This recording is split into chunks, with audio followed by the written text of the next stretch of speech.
గౌరవ సభాపతి గారికి నా హృదయపూర్వక నమస్కారం. ఎంతో హుందాగా ఈ గౌరవ చట్టసభను నడుపుతున్న మీ విధి విధానాలకి, అలాగే చట్టసభలో సమయపాలనను పాటిస్తూ సభ్యులందరూ ఎంతో హుందాగా, ఎంతో గౌరవప్రదంగా ప్రజా సమస్యల్ని, వాటి పరిష్కార మార్గాలను వెతకాలని మా అందరికీ మీ అపారమైన అనుభవంతో దిశానిర్దేశకత్వం చేస్తున్న మీకు జనసేన పార్టీ తరపు నుంచి, మా ఎన్డీఏ కూటమి తరపు నుంచి నా హృదయపూర్వక నమస్కారం, కృతజ్ఞత. సాంకేతికంగా ఇది 3వ బడ్జెట్ సమావేశం అయినప్పటికీ పూర్తి స్థాయి బడ్జెట్ సమావేశంగా ఇది 2వది.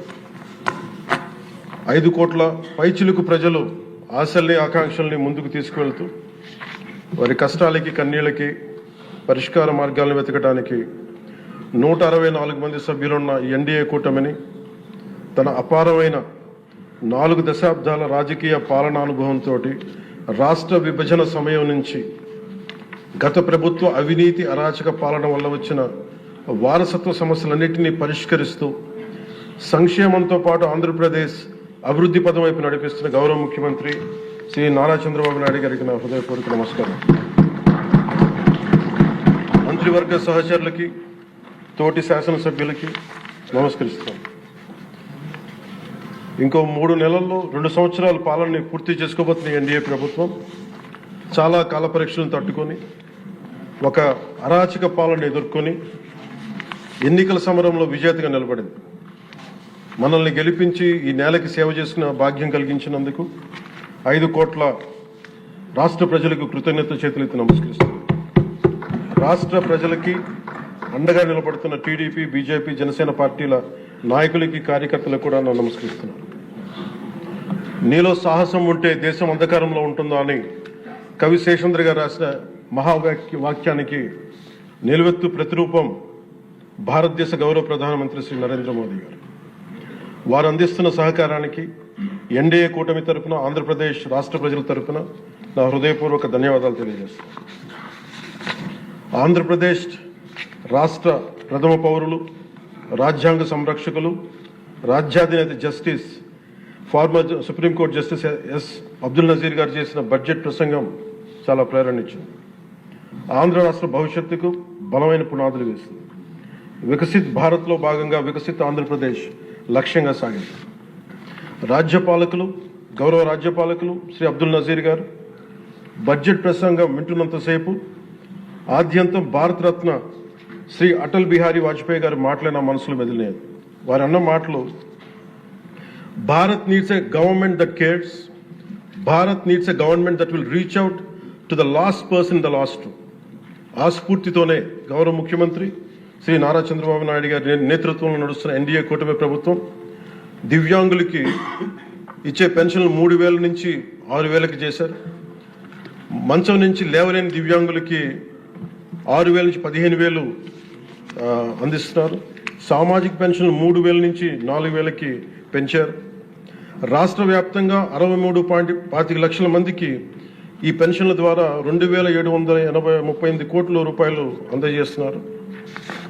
ప్రతి విద్యార్థికి 15,000 రూపాయల చొప్పున 67 లక్షల విద్యార్థులకు సంబంధించి 42 లక్షల తల్లుల ఖాతాల్లోకి నేరుగా 10,000 కోట్లు జమ చేశారు. మెగా డిఎస్సి ద్వారా 16,000 ఉపాధ్యాయ పోస్టులు భర్తీ చేయటం, మెగా పేరెంట్స్ టీచర్స్ మీటింగ్స్ పెట్టడం, విద్యార్థుల మధ్యాహ్న భోజన పథకానికి అపరాన్నపూర్ణ మహాతల్లి డొక్కా సీతమ్మ గారి పేరు పెట్టేందుకు గౌరవ మంత్రివర్యులు శ్రీ నారా లోకేష్ గారికి నా అభినందనలు, ధన్యవాదాలు తెలియజేస్తాను.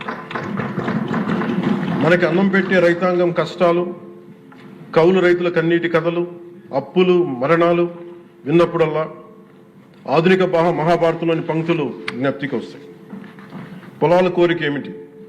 పంటలు పండించి మనిషి ఆకలి తీర్చాలనే కదా అని దున్నే రైతు అనుకుంటా ఉంటే, అందరి ఆకలి తీర్చడం కోసం దుక్కి దున్నే నా ఆకలి ఎలా తీర్చుకోవాలో నాకు తెలియడం లేదు.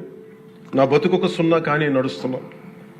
చెట్టుగా ఉంటే ఏడాదికి ఒక వసంతమన్నా దక్కేది, కానీ మనిషిని అన్ని వసంతాలు కోల్పోయానని రైతు బాధపడతా ఉంటే, అలాంటి అన్నం పెట్టే రైతాంగాన్ని గత ప్రభుత్వం రైతుల నుంచి కొనుగోలు చేసిన ధాన్యానికి 1,674 కోట్లు చెల్లించకపోతే గౌరవ ముఖ్యమంత్రి శ్రీ నారా చంద్రబాబు నాయుడు గారి నాయకత్వంలోని ఎన్డీఏ కూటమి ప్రభుత్వం వచ్చిన వెంటనే 1,674 కోట్ల బకాయిలు చెల్లించింది అధ్యక్ష.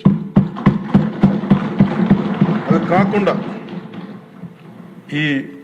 అది పే చేసిన తర్వాత దాని తర్వాత 10,650 కోట్లు 7.37 లక్షల రైతాంగానికి 24 గంటల్లోనే 10,650 కోట్లు వారి ఖాతాల్లో జమ చేయడం జరిగింది.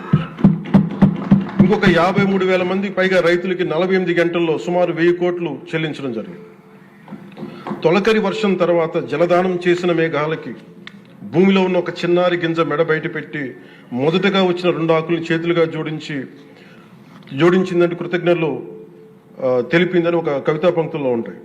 అలా ఆ చిన్నారి మొలకలాగా ఈ ఎన్డీఏ ప్రభుత్వం అన్నం పెట్టే రైతాంగానికి కృతజ్ఞతతో అండగా నిలబడుతుంది.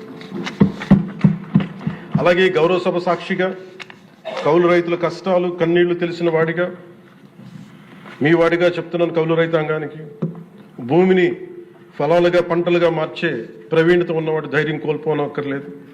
మట్టిలో ఉన్న కస్తూరి తీసే మనిషికి జీవన పరిమళాల కొరత లేదు. సోదరులైన కౌలు రైతులందరికీ మీరు ధైర్యంగా ఉండండి. మీరు నిండు నూరేళ్లు బతకాలి. మీకోసం ఈ ప్రభుత్వం నిరంతరం పనిచేస్తుందని తెలియజేసుకుంటున్నాం. అధ్యక్ష, ఉమ్మడి ఆంధ్రప్రదేశ్ మాజీ ప్రభుత్వ ఉద్యోగి కొడుకుగా ప్రభుత్వ ఉద్యోగులు వారి నిరాశ నిస్పృహలు నేను అర్థం చేసుకోగలను. వారి ప్రతిభకి అనుభవానికి సమర్థతకి గుర్తింపు రానప్పుడు ఏమనుకుంటా నీ కవితా పంక్తులు తెలియజేస్తున్నా. అధ్యక్ష, ఈ దేశం నా ప్రతిభకు ఒక సమాధి, ఎంత దూరం నడిచినా ఎప్పుడు దూరం అంతే. అందుకే పంచాయతీరాజ్ శాఖ బాధ్యతలు తీసుకోగానే, రూరల్ వాటర్ సప్లై బాధ్యతలు తీసుకోగానే 10,000 మందికి పైగా ఏకకాలంలో ఈ ఎన్డీఏ ప్రభుత్వం నారా చంద్రబాబు నాయుడు గారి నాయకత్వంలో ప్రమోషన్ ఇచ్చాం. అధ్యక్ష, అది కూడా ఎలాంటి సిఫార్సులు లేకుండా 77 మందికి తొలిసారి జిల్లా పరిషత్ సీఈఓలుగా ప్రమోషన్లు ఇచ్చాం. సంస్కరణలో భాగంగా 77 డీడీఓ కార్యాలయాలు ప్రారంభించాం. దీనికి అండగా నిలబడ్డ గౌరవ ముఖ్యమంత్రి గారికి నా హృదయపూర్వక ధన్యవాదాలు తెలియజేస్తున్నాను. ఒక దేశాభివృద్ధికి ఆయువు పట్టు రహదారులు లేని చోట అభివృద్ధి శూన్యం. అభివృద్ధికి మూలమైనది రహదారులతో పాటు విద్యుత్తు, తాగునీరు, విద్య, వైద్యం, డ్రైన్స్ అండ్ శానిటేషన్. దాదాపు 2 ఏళ్ల పాలనలో ప్రపంచ కప్ గెలిచిన visually challenged women cricket team captain Deepika మొదలుకొని మొన్న పోలీస్ జాబ్స్కి లెటర్స్ ఇస్తున్నప్పుడు ఉద్యోగంలో వచ్చిన యువ కానిస్టేబుల్ కానీ, ఉదయగిరి నియోజకవర్గంలో స్కూల్ పిల్లలు కానీ, ఇలా ఎందరో ఒకటే అడిగారు. అధ్యక్ష, మాకు కనీసం నడవడానికి, మా స్కూల్కి వెళ్ళడానికి, మా ఊర్లు వెళ్ళడానికి, మాకు రిలేటెడ్ ఊర్లు వెళ్ళడానికి రోడ్లు వేయండి అని నిండు గర్భిణీలు కూడా ప్రాణాలు అరచేతులు పట్టుకుని కొండలు గుట్టలు దాటుకునే పరిస్థితుల్లో జాతీయ ఉపాధి హామీ పథకం కింద PM జన్మన్ రాష్ట్ర ప్రభుత్వ నిధులతోటి అడవి తల్లి బాట పేరిట 625 గిరిజన గ్రామాలను అనుసంధానిస్తూ 1,005 కోట్లతోటి 1,069 కిలోమీటర్ల రహదారుల నిర్మాణం చేపట్టాం. దాంట్లో దాదాపు సగం పైగా రోడ్ల నిర్మాణం పూర్తి చేశాం. కొన్ని రోడ్లు గంటల వ్యవధిలో కూడా మంజూరు చేశాం. అధ్యక్ష, అలాగే మారుమూల ప్రాంత ప్రజలు, గిరిజన ప్రాంత ప్రజలు గొంతిమ కోరికలు కోరలేదు. అధ్యక్ష, వారు అడుగుతుందలా చిన్నపాటి రోడ్ల సౌకర్యం వారు అడిగేది. ఆ రోడ్లు మంజూరు చేసినప్పుడు, పూర్తి చేసినప్పుడు ఆ ప్రజల కళ్ళలో నాకు అనిపించేది ఇవే. గుక్కెడు నిశ్శబ్దం తాగి చిరిగిన చీకట్లు కప్పుకొని పడున్న నాకు కమ్మని ఆశామధురమ కానుకగా తెచ్చాం. స్వాతంత్రం వచ్చి 7 దశాబ్దాలు దాటిన విద్యుత్ వెలుగులు లేని 17 కుటుంబాలు చెంది ఒక మారుమూలన గిరిజన గ్రామానికి ₹1 కోటి పైగా వెచ్చించి 17 కుటుంబాలు ఉన్న గ్రామానికి 9.6 కిలోమీటర్ల మేర 200 పైగా విద్యుత్ స్తంభాలను పాతి ట్రెడిషనల్ పవర్తో పాటు PM జన్మన్ పథకం కింద సోలార్, విండ్ ఎనర్జీతో పాటు హైబ్రిడ్ విద్యుత్ వ్యవస్థని ఏర్పాటు చేశాం. అధ్యక్ష, ఆ విద్యుత్ వెలుగుల్లో, గిరిపుత్రుల్లో, గుండెల్లో నాకు ఈ భావన చాలా బలంగా తెలుసు. వెలిగిన బల్బును చూసి వారు ఒకటే అనుకున్నారు. అధ్యక్ష, పొద్దు గుంకితే చీకట్లో బతికే ప్రజలు ఆ వెలుగుతున్న బల్బును చూసి ఎన్నాళ్ళకి మా అతిథిగా వచ్చాం, ఈ సుధీల కుటీరానికి ఇంత వెలుతురుని తెచ్చామని వారి గుండెల్లో ఉన్న వారికి ఆ భావన నాకు నిజంగా తెలిసింది. అధ్యక్ష, గౌరవ ప్రధాని శ్రీ నరేంద్ర మోదీ గారు వ్యక్తిగతంగా జల్ జీవన్ మిషన్ చాలా ఇష్టపడి ఎంతో బడ్జెట్ దాదాపు 191,011 కోట్లు ఆయన 1924 మధ్యలో ఈ జల్ జీవన్ మిషన్కి బడ్జెట్నిచ్చి ఈ దేశ సగటు పౌరుడికి కనీసం సరాసరి 55 లీటర్ల రక్షిత మంచినీరు అందించాలని లక్ష్యంగా ముందుకు వస్తే గత ప్రభుత్వం కేంద్రం నుంచి 27,000 కోట్లు కేంద్ర ప్రభుత్వం ఆమోదం తెలిపితే ఖర్చు పెట్టింది వాళ్ళు దాదాపు కేవలం 4,000 కోట్ల. అధ్యక్ష, అందులో కేంద్రం వాటా 2,000 కోట్లు. 4,000 కోట్లు ఖర్చు చేసి పైప్ లైన్లు వేయడం తప్ప ఒక్క గ్రామానికి సంపూర్ణంగా నీరు ఇచ్చింది లేదు. జయజీవన్ ముగిసే నాటికి అలాటెడ్ 27,000 కోట్లు వాళ్ళు ఖర్చు పెట్టింది మినహాయిస్తే 23,000 కోట్లు వినియోగించుకోలేపారు అధ్యక్ష. అలాగే అది ఎక్స్పైర్ అయిపోయిన తర్వాత కూటమి ప్రభుత్వం నారా చంద్రబాబు నాయుడు గారి నాయకత్వంలో అధికారంలోకి వచ్చిన తర్వాత ముఖ్యమంత్రి గారు కూటమి నేతలందరూ కలిసి కేంద్ర నాయకత్వాన్ని అడిగి ఇంకొక పొడించుకోగలిగాం. ఈ ప్రయత్నంలో 1,242 కోట్లతో Uddanam, Dhone, Pulivendula multi village project schemes ని మే నాటికి పూర్తి చేయాలని లక్ష్యంతో ముందుకు వెళ్తున్నాం అధ్యక్ష. అలాగే ఈ కొత్త సంవత్సరంలో కూడా కొత్తగా ఇంకొక 5 జిల్లాలు ఈ ఎక్స్టెండెడ్ పీరియడ్లో కొత్తగా 5 జిల్లాల పరిధిలో 7,910 కోట్లతోటి వచ్చే 2 ఏళ్లలో పూర్తి చేయాలని లక్ష్యంగా పెట్టుకున్నాం అధ్యక్ష.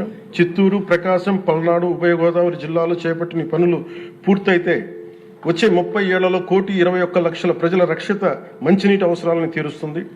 మిగిలిన 960 కోట్లతోటి మల్టీ విలేజ్ స్కీమ్స్, అలాగే నీటి ఎద్దడి తీవ్రత ఉన్న పంచాయతీ మంచినీటి సమస్యను తీర్చే విధంగా గౌరవ సీఎం గారి ఆధ్వర్యంలో ప్రణాళికలు సిద్ధం చేస్తున్నాం అధ్యక్ష. గత ప్రభుత్వపు అరాచక, అసమర్థ, అవినీతి పాలన వారసత్వపు సమస్యలు ఎంతో ఎన్డీఏ ప్రభుత్వానికి చాలా పెను సవాల్గా మారినాయి. కానీ ముఖ్యమంత్రి గారి పరిపాలనా అనుభవం అన్నింటినీ అధిగమిస్తూ ఇచ్చిన మా ప్రతి మాటని నిలబెట్టుకుంటూ ముందుకెళ్తున్నాం. సంక్షేమం, అభివృద్ధి రెంటిని సమన్వయపరుచుకుంటూ ముందుకు వెళ్తున్నాం. మొన్న గవర్నర్ గారి ప్రసంగంలో అదే ప్రస్ఫుటంగా గోచరించింది.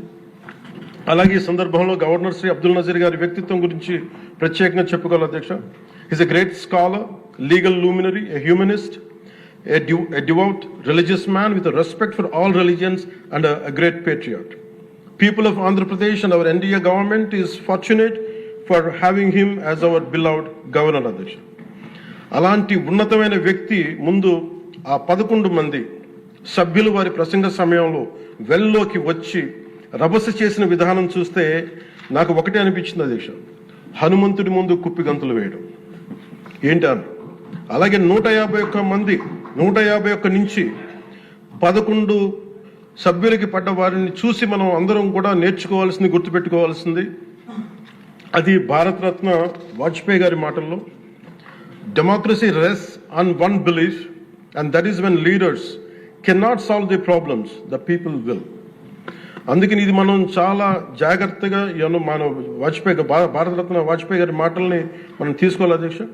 అలాగే under guidance of honourable CM deputy CM honourable CM Shri CBN Chandrababu Naidu గారు ఈ భారతరత్న వాజ్పేయి గారి మాటల్లోనే వారు దాన్ని తెలియజేస్తాం అధ్యక్ష. The challenges we are facing ahead, మనకున్న ఛాలెంజెస్ కానీ ఉన్న సమస్యలన్నింటినీ భవిష్యత్ వికసిత్ ఆంధ్రప్రదేశ్ దిశగా ఎలా వెళ్ళాలి అని అనుకుంటే అది వాజ్పేయి గారి మాటలను చెప్తాను అధ్యక్ష.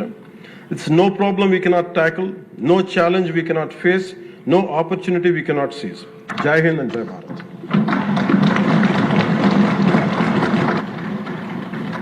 ఇప్పుడు గవర్నర్ గారి ప్రసంగానికి ధన్యవాదం తెలిపే తీర్మానంపై జరిగే చర్చకు గౌరవ ముఖ్యమంత్రి గారు జవాబుతారు.